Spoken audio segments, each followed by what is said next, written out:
can't blame a lot of people for that. But the thing is, it's like after Hotel California, it was like I was been on the road so much. I was married and going through a divorce. And it's like I thought, my God, it's like taking a toll. Just being on the road all your life, and you don't have any normal life. And I think that's what everybody was. It was like, these books were written and stuff, and everybody like bitched at each other. But, bottom line is like, that's in the past now. Because, gosh, why should I don't want to end up hating everybody for the rest of my life, and I won't. And I think of these guys as just like good compadres that I've worked with, and we had a great time. And just, leave it alone and have fun together, Hey, good way of looking at it, because it's amazing when you look at the culture of, making a difference to so many people, and you shared that with these guys, a part of rock and roll history that was very important, and that was obviously very satisfying in a lot of ways. And it's nice to look back at it that way. We all hear stories of people bitching forever about past members and holding grudges. There's a time when you got to stop.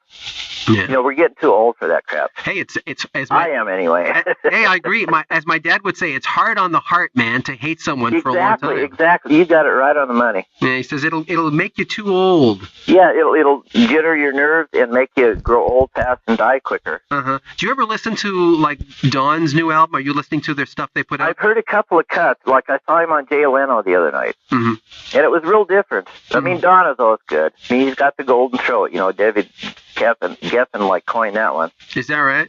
Yeah, he's got the golden throat. But I had the real high voice.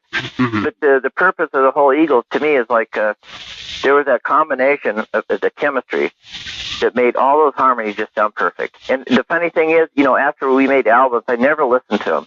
Really? It's only if somebody comes over or I'm at somebody's house, if they play them, and then I say, God damn, that's really good. Ah. You know what I'm watching right now? What?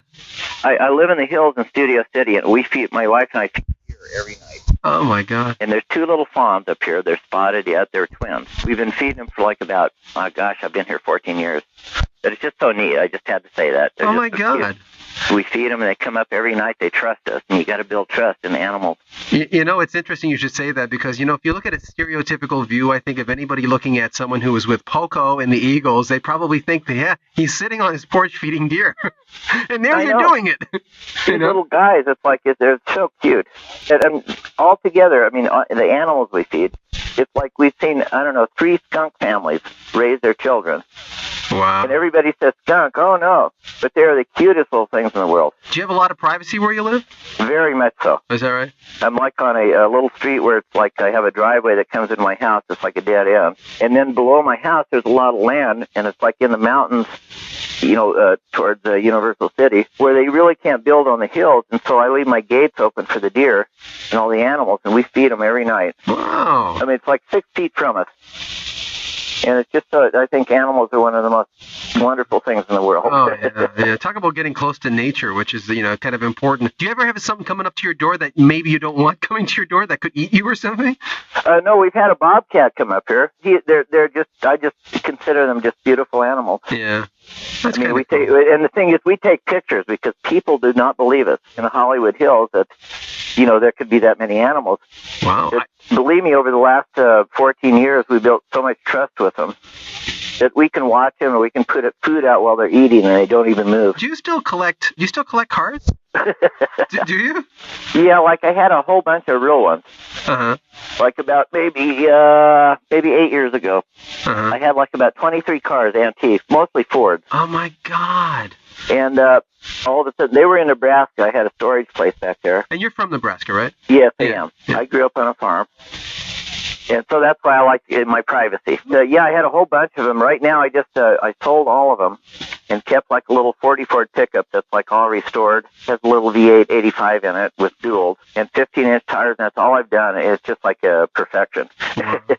Well, who restores them? You or someone you know? I didn't restore this one. My cousin did. He went to Cal State, and a friend of his took this thing and took it like down to the frame, everything, and did it as an art project. Wow. And so every bolt in the car, he saved in a bag, unless it was rusted a little bit, and put it back in the same spot. Oh, my God. And rather than like a lot of people like to sand them down, in Pasadena, California, there's a place where you can take the body of the pickup and the fenders and dip them in a solution that takes the paint off without taking all your metal away. And then the guy that worked at the Ford dealership painted it in this old enamel before they, stopped the paint that was a good paint. And it's just like, it's my little pride and joy.